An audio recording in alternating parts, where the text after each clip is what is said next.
అదే RTV app వార్తల్ని క్షణాల్లో చదివే అవకాశం ఉంటుంది. ఒక న్యూస్ పేపర్, ఒక టెలివిజన్ ఛానల్ మీ చేతుల్లో ఎప్పుడూ ఉంటాయి.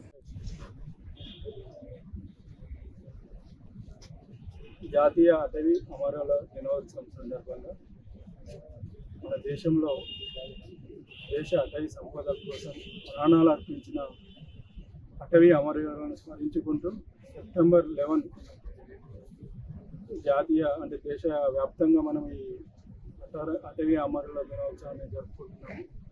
ముఖ్యంగా మన తెలంగాణలో అత్యధిక అడవులున్న భద్రాద్రి కొత్తగూడెం జిల్లాలో స్టాఫ్ అందరితో కలిపి ఈరోజు ఇక్కడ ర్యాలీ చేస్తూ సెంట్రల్ పార్క్ వెళ్తున్నాము. దాని తర్వాత అక్కడ మనం మీటింగ్ కండక్ట్ చేయడం, అమరవీరుల విగ్రహాలకు పూలదండన చేసిన తర్వాత కలెక్టర్ గారు, ఎస్పీ గారు మనతో జాయిన్ అవుతున్నారు. ముఖ్యంగా దాదాపుగా మన తెలంగాణలో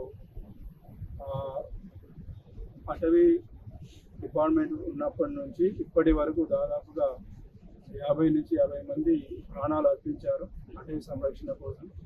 ముఖ్యంగా మీ అందరికీ తెలుసు, 2 ఇయర్స్ బ్యాకే మనకు 2022లో అటవీ సంరక్షణ, అటవీని కాపాడుకుంటూ మన అటవీ అధికారి రేంజ్ ఆఫీసర్ శ్రీనివాసరావు గుర్తుకోయాల చేతిలో హత్య గావించబడ్డాడు.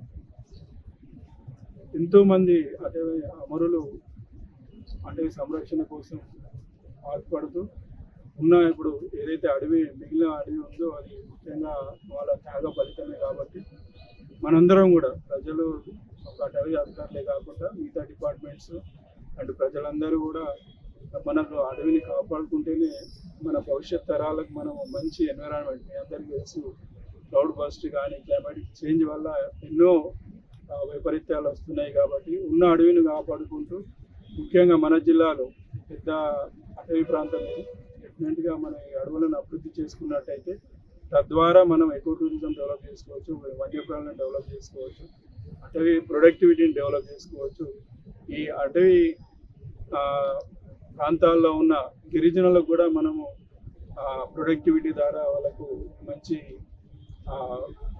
అవకాశాలు ఇవ్వడం వల్ల వాటి లైవ్లీవుడ్ ఆప్షన్స్ కూడా మనం పెంచడం అవుతాం. కాబట్టి ముఖ్యంగా మరొకసారి ఈరోజు పెద్ద ఎత్తున మన జిల్లాలో చేపట్టిన కార్యక్రమానికి అందరూ హాజరై ప్రజలందరూ కూడా సంపూర్ణ మద్దతు తెలుపుతూ మరి అటవీ సంరక్షణకు పాల్పడాలని కోరుకుంటున్నాను. ఇండియా పాకిస్తాన్ ఉద్రిక్తతలపై లేటెస్ట్ అప్డేట్స్ కోసం డౌన్లోడ్ చేసుకోండి RTV లైవ్ యాప్.